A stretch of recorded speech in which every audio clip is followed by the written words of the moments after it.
नमस्कार, मैं हूं आपके साथ आस्था कौशिक। दिल्ली कूच पर किसानों का जोरदार प्रदर्शन जारी है। सड़क पर नोएडा, ग्रेटर नोएडा के किसान इस वक्त है। मुआवजे की मांग को लेकर ये सभी दिल्ली जा रहे हैं। किसानों को पुलिस ने बॉर्डर पर रोक दिया है। महामाया फ्लाईओवर के पास ये किसान बैठे हैं। चिल्ला बॉर्डर के पास भी किसानों की भारी भीड़ है। प्रदर्शन से नोएडा में जाम जैसे हालात बन गए हैं। हम तस्वीरें आपको दिखा रहे हैं।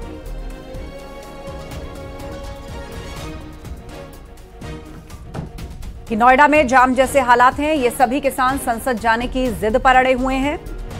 किसानों को पुलिस ने बॉर्डर पर रोका है, लिहाजा वो वहीं पर बैठकर प्रदर्शन कर रहे हैं। महामाया फ्लाईओवर के पास बैठ गए हैं किसान। हिमांशु शुक्ला से इस पर अपडेट लेते हैं, उन्हीं के पास आपको लिए चलते हैं। हिमांशु, किन जगहों पर जाम है और रूट के लिहाज से अब लोगों को क्या ध्यान रखने की जरूरत है, क्योंकि ये किसान तो अपनी जिद पर अड़े हैं। ऐसे में प्रशासन क्या कोशिशें कर रहा है? बिल्कुल आस्था, आपको लाइव एंड एक्सक्लूसिव तस्वीरें दिखा रहे हैं। आप देखिए, दलित प्रेरणा स्थल के पास किसान है और यहाँ पर डिटेन करने की तैयारी की गई थी, बसेस लगाई गई थी, लेकिन किसान एक बार फिर से उग्र हो गए हैं और आगे दिल्ली कूच की बात कर रहे हैं। और आप देखेंगे तस्वीरों में किस तरीके से अधिकारी जद्दोजहद कर रहे हैं।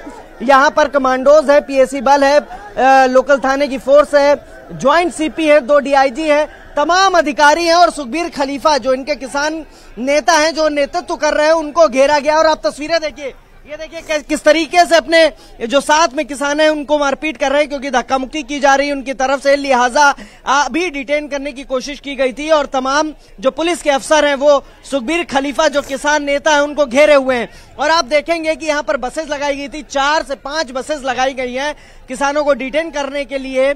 लेकिन अभी स्थिति जो है वो देखिए किस तरीके से खींचातानी हो रही है यहाँ पर, और सुखबीर खलीफा को पुलिस के अधिकारी घेरे हुए हैं और उन्हें रोकने की कोशिश की जा रही है, उन्हें डिटेन किया जा रहा है। और फिलहाल यहाँ पे जो तमाम अधिकारी हैं वो सब मौजूद हैं, पीएसी बल तैनात है। और देखिए किस तरीके से बस के पास खींचा जा रहा है सुखबीर खलीफा को, क्योंकि जो किसान नेता हैं यही इसका नेतृत्व कर रहे हैं और मांग चल रही है कि जो 10% प्लॉट है विकसित भूखंड वो दिया जाए, इसके अलावा 64% अतिरिक्त मुआवजा दिया जाए, और साथ ही जो आबादी निस्तारण है उसको लेकर मांग चल रही है। और फिलहाल लगातार ये लोग प्रदर्शन कर रहे थे, करीब 3 घंटे से यही दलित प्रेरणा स्थल के पास बैठे हुए थे, और अब उठकर एकाएक चले तो पुलिस ने डिटेन करने की कोशिश की है।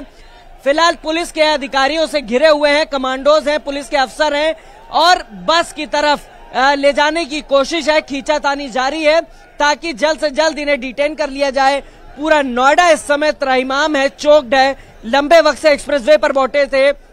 आपको बता दें, नोएडा ग्रेटर नोएडा एक्सप्रेसवे करीब 4 से 5 घंटे से ज्यादा का वक्त हो गया, ये पूरी तरीके से चोक्ड है। और आपको तस्वीरें दिखाना चाहेंगे, मैं कैमरामैन से रिक्वेस्ट करूंगा कि लेफ्ट हैंड साइड आपको दिखाए। वहां पे देखे कुछ महिलाएं भी चली गई थी आगे, लेकिन जब देखा कि उनके जो किसान नेता हैं जो नेतृत्व कर रहे हैं उनको डिटेन करने की कोशिश की जा रही है, तो जस की तस महिलाएं रुक गई, क्योंकि महिलाओं को आगे करके ही मोर्चे को अंजाम दिया जा रहा है। और दिल्ली की तरफ, यानी इस समय हम जहां पे खड़े हैं वो दलित प्रेरणा स्थल है और यहां से महज 500 मीटर दूर है दिल्ली, लेकिन उससे पहले पुलिस के अधिकारी, पुलिस के अफसर, सभी लोग सुखबीर खलीफा जो किसान नेता हैं उनके साथ बातचीत कर रहे हैं, उनको डिटेन करने की कोशिश कर रहे हैं और खींचातानी की जा रही है ताकि जल्द से जल्द डिटेन कर लिया जाए। Joint CP law and order, joint CP headquarter, इसके अलावा एडिशनल डीसीपी, डीसीपीज, एसएचओ, पीएसी, तमाम फोर्सेस का डिप्लॉयमेंट किया गया है ताकि लॉ एंड ऑर्डर संबंधित कोई समस्या ना हो। और इसी को देखते हुए किसान यहाँ पर डिटेन करने की कोशिश की जा रही है। और सुबह करीब 11-12 बजे के आसपास से किसान जो है वो यहाँ 39 महामाया की कोशिशें की जा रही है, क्योंकि नोएडा में अब जाम जैसे हालात बनने लगे हैं जिससे लोगों को असुविधा हो रही है। आप नजर बनाए रखिए। जानकारी के लिए शुक्रिया। अगली खबर की ओर बढ़ते हैं। गाजियाबाद में गत्ता फैक्ट्री में भीषण आग लग गई। कविनगर थाना क्षेत्र के बुलंदशहर रोड इंडस्ट्रियल एरिया की घटना है और इस घटना की जानकारी मिलने पर फायर ब्रिगेड की 10 गाड़ियों ने काफी मशक्कत के बाद जाकर इस आग पर काबू पाया। ज्ञानवापी केस में वाराणसी कोर्ट के आदेश के खिलाफ पीलीभीत में मुस्लिम समुदाय के कुछ लोगों ने आपत्तिजनक पोस्टर लगाया। शहर से सटे चिड़ियादाह गांव में कुछ शरारती तत्वों ने आपत्तिजनक पोस्टर लगाकर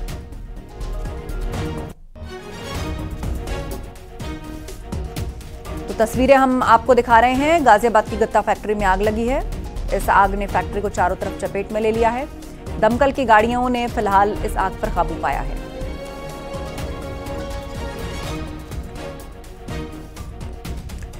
अगली खबर का रुख करते हैं। ज्ञानवापी केस की बात करते हैं। वाराणसी कोर्ट के आदेश के खिलाफ पीलीभीत में मुस्लिम समुदाय के कुछ लोगों ने आपत्तिजनक पोस्टर लगा दिए और शहर से सटे चिड़ियादाह गांव में कुछ शरारती तत्वों ने आपत्तिजनक पोस्टर लगाकर कोर्ट के फैसले का विरोध किया और माहौल बिगाड़ने की कोशिश की। पोस्टर लगे होने की जानकारी मिलने पर पुलिस के आला अफसर मौके पर पहुंचे और पोस्टर्स को फाड़ दिया। अजीजन जी, आपके गांव में पोस्टर कुछ लगे हैं, विवादित बातें उसमें लिखी है, कैसे पोस्टर हैं आपको? हमें भाई इस बारे में नहीं पता है जी। किसने लगाए, कब लगाए? हमें नहीं, इस बारे में कोई पता ही नहीं। हमें अपने दरवाजे पर की नहीं पता कुछ भी। इन पोस्टरों के बारे में तो हमें जानकारी भी नहीं थी। जब प्रशासन के लोग आए और हम लोगों ने देखा तो ब्लैक कलर के पोस्टर दीवारों पे जगह जगह चिपकाए हुए हैं और जिस पे लिखा हुआ है ज्ञानवापी को लेकर कुछ ऐसे विवादित टिप्पणी करी हुई है। और क्या लिखा क्या है? शायद कोर्ट के फैसले को लेकर कुछ शब्द लिखे हुए हैं, वो भी अभी जानकारी मिली, हमने तो देखा। और गांव में किसी को भी इस चीज़ के बारे में अनुभव नहीं है कि ये किसने लगाए हैं और कौन इस तरीके की ये साजिश रच रहा है।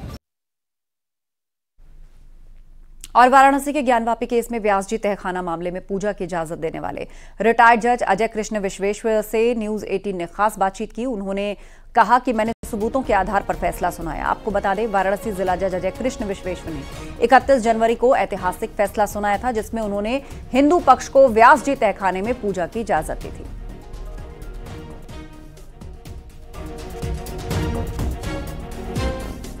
एक बड़ा ऐतिहासिक फैसला आपने सुनाया है, उसको लेकर के क्या कहना है?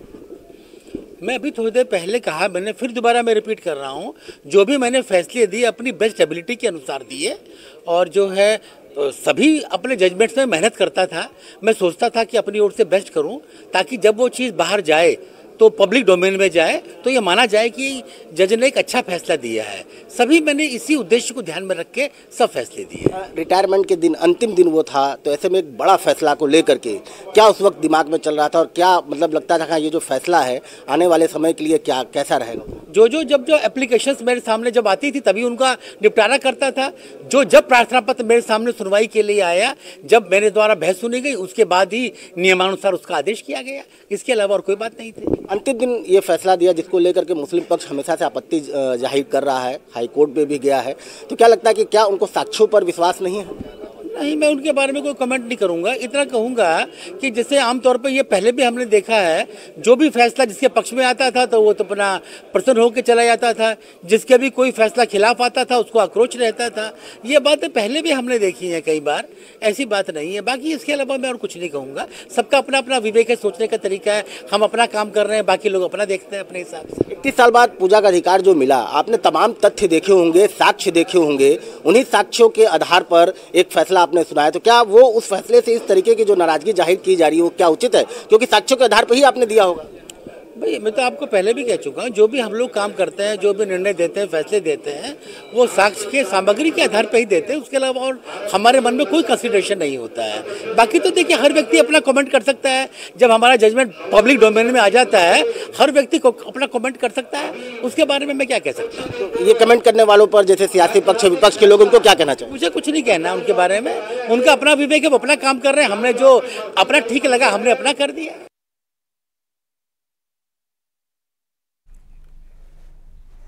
वहीं इतिहासकार प्रोफेसर इरफान हबीब ने ज्ञानवापी को मंदिर बताया। इरफान हबीब ने कहा, जो हुआ सो हुआ, अब 300-400 साल बाद उन्हें दुरुस्त करने की जरूरत क्या है?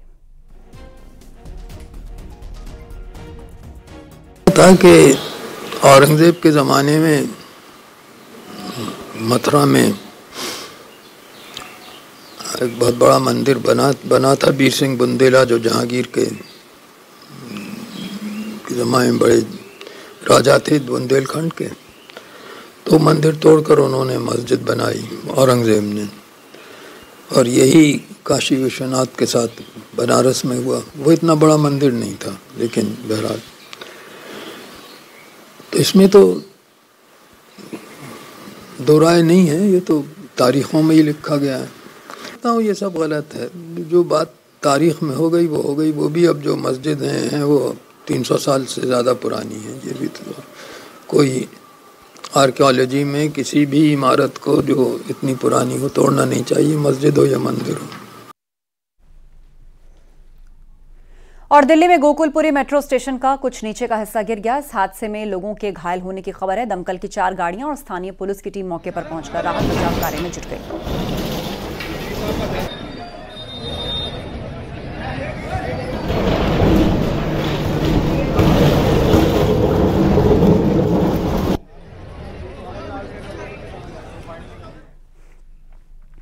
और आगरा में चंबल के बीहड़ में भीषण आग लग गई। आग की लपटें देख ग्रामीणों में हड़कंप मच गया। आग लगने की सूचना मिलने पर वन विभाग कर्मी मौके पर पहुंचे। दमकल की कई गाड़ियों ने कई घंटे की मशक्कत के बाद इस आग को बुझाया।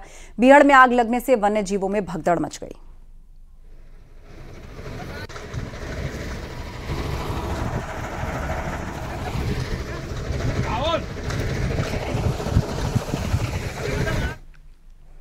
और बुलंदशहर जिला अस्पताल में बंदरों का आतंक देखने को मिल रहा है। जो मरीज यहां इलाज के लिए आते हैं तो बंदर कभी भी उन पर हमला कर देते हैं। जो लोग खाने पीने की चीजें लाते हैं तो ये बंदर उनसे झपटकर ये चीजें छीनकर भाग जाते हैं। आए दिन इस तरह की घटनाएं होती हैं। इससे मरीज और उनके परिजन काफी परेशान हैं। पर स्वास्थ्य विभाग की ओर से इन खूंखार बंदरों से छुटकारा पाने के लिए कोई मुकम्मल इंतजाम नहीं किया जा रहा।